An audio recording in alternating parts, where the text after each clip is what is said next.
Welcome back to the Comstock channel. My name is Brian Hendrickson. It's a new week. This is what we have going on. Starting today, Monday, Export Inspection Report.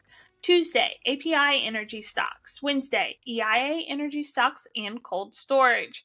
Thursday, Jobless Claims. Moving over to Brazil, I have Matthew from the field in Brazil to give us an update. So this particular field here, I want to say was planted early November. Probably won't look to harvest it until late March, early April, somewhere in that time frame. So, but we're already taking apart a lot of the combines and getting those ready. I saw some guys were working on one of the soybean headers, and so on this particular farm, we actually are producing seed beans, so it's not for grain. And so that requires, among other things, a lot more investment in harvesting equipment. So there's actually 7 different grain combines on this farm, some small ones, some big ones. And so that, you know, when you're raising the seed beans, of course, quality is as much or more important than quantity. And so that's why we have pretty good harvesting capacity in this farm. So you want to be able to go quickly when the moisture is right and get the beans out of the field. There is a lot of speculation this year about what Brazil's crop size is going to be, as has in previous years, but I think that's, you know, the interest and speculation in Brazil is going to continue to increase every year as Brazil continues to grow. Starting out this year, USDA had their estimates for the crop at I believe 162 million metric tons. They've now in the latest January report, they've reduced that to 157 million metric tons compared to CONAB 155, and it's just continues to fall. A lot of the private estimates I think are now probably closer to 150. And there's some that are well below that. There was one that was at 143, and then there was a more recently, just I think yesterday, there was a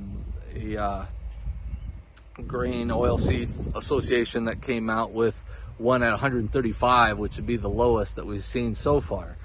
The market so far has not responded to any of this information at all.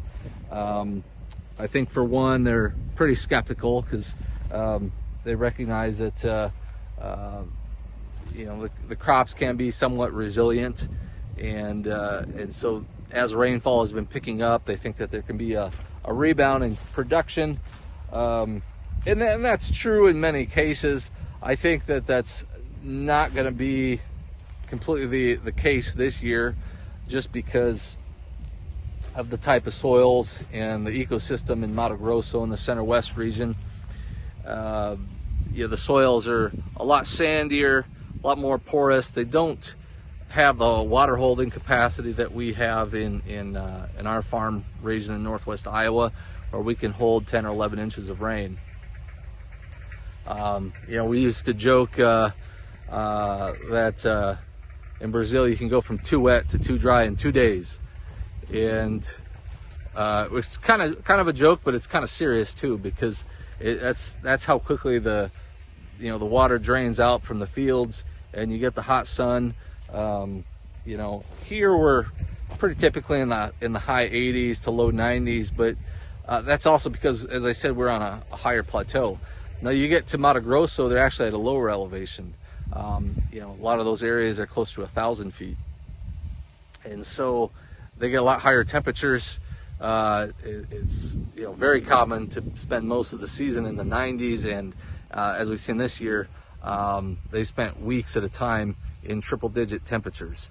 And so one thing that I thought was interesting is that you see a lot more farms there with their own climatized seed sheds. So they receive the seed, and rather just leave it in the shed for a couple weeks before they get ready for planting, they'll actually have their own climatized seed shed just for in the temporary period of time, in the weeks leading up to planting, because they don't want that seed sitting in those such hot temperatures. And so, of course, that's my favorite place to be, is those climatized seed sheds, on those 100-degree days. Thanks, Matthew. Wrapping up, it's time for weather. An ice storm is expected to develop at the start of the week as warnings spread from eastern Oklahoma through Arkansas, Missouri, and into parts of Illinois. The jet stream will shift northward over the course of the week to bring the icy weather into the northern Midwest, while the south warms up considerably and faces threats of heavy rains and flooding. Nearly the entire country has temperatures warming up above normal starting next weekend and extending into at least the first few days of February. That'll do it for this episode. Have a great week and see y'all tomorrow. You can find us on Facebook, YouTube, and TikTok.